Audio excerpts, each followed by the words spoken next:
hablada.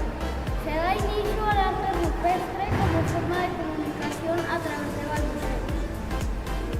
Años después aparece la escritura, la cual era representada por nudos en cuerdas y dibujos.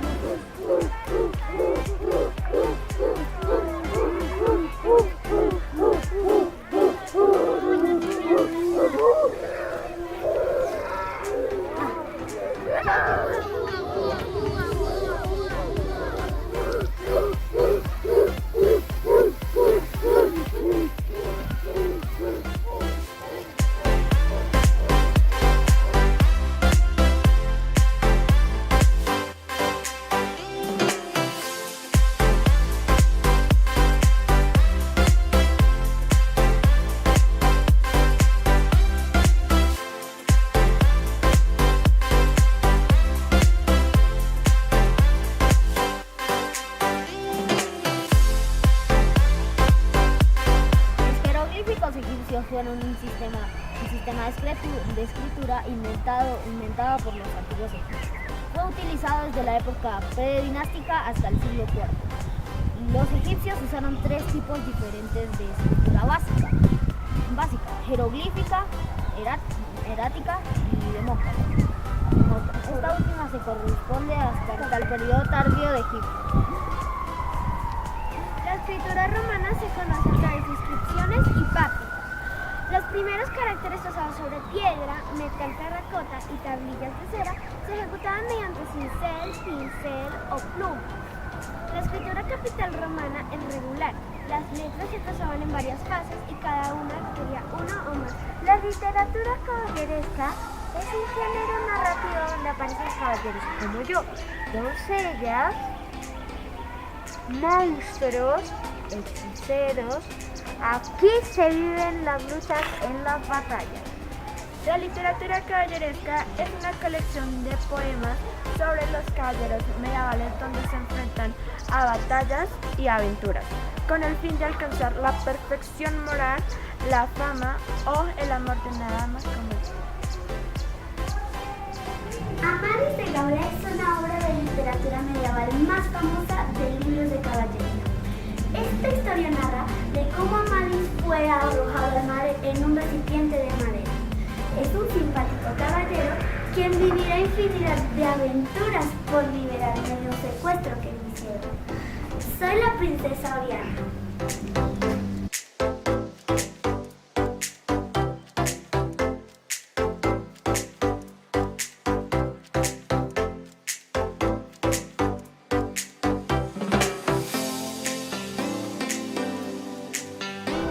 Una de las civilizaciones más antiguas que tenemos evidencia de escritura fue la de los sumerios. Habitaron en la región de Mesopotamia entre los ríos Tigris y Éufrates. Actualmente está ubicado en la frontera de Irak.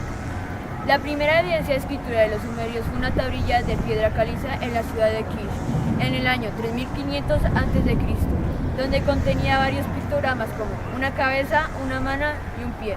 Los pictogramas son signos pictóricos que representan un objeto en particular. Por asociación puede representar una imagen menos completa. Un símbolo empleado de esta manera se le denomina ideograma. Uno de los escritos clásicos de la Edad Media tardía hacia 1200 es la escritura gótica textura cuadrada.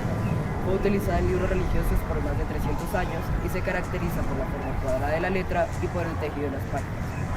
Se denomina literatura medieval a todos aquellos trabajos escritos especialmente en Europa durante la Edad Media, es decir, 1000 años transcurridos desde la caída del Imperio Romano de Occidente hasta los inicios de la Revolución en el siglo XV. La escritura en sí no era como hoy.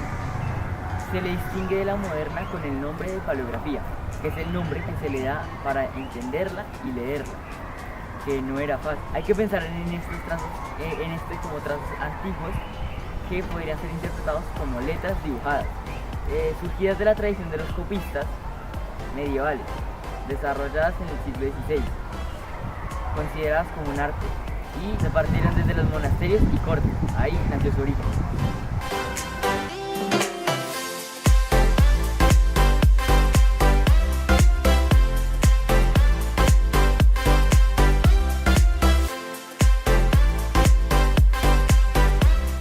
Durante la independencia, la literatura se enfocó en desarrollar el pensamiento político y social. Muchos de los libertadores, que fueron algunos de los escritores más importantes de esta época, escribieron tratados y cartas a favor de la independencia, en cuyo estilo predominaba más la retórica que el mismo lenguaje propiamente literario.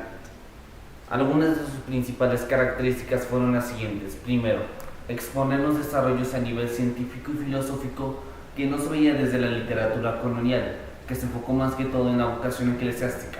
2. Darle mayor importancia al pensamiento político-social en la actividad literaria. Y tercero, y no menos importante, está la importancia del periodismo, caracterizado por un aspecto sumamente crítico y la realización de denuncias sociales. Los temas de esta literatura fueron interesantes, que fueron la ciencia, la política, los derechos humanos, así como sus géneros literarios, que fueron los siguientes: la lírica, la oratoria, el ensayo, el teatro, la carta. Los autores fueron los siguientes: Antonio Nariño, José Celestino Mutis, Camilo Torres y mi propia persona, Simón Bolívar.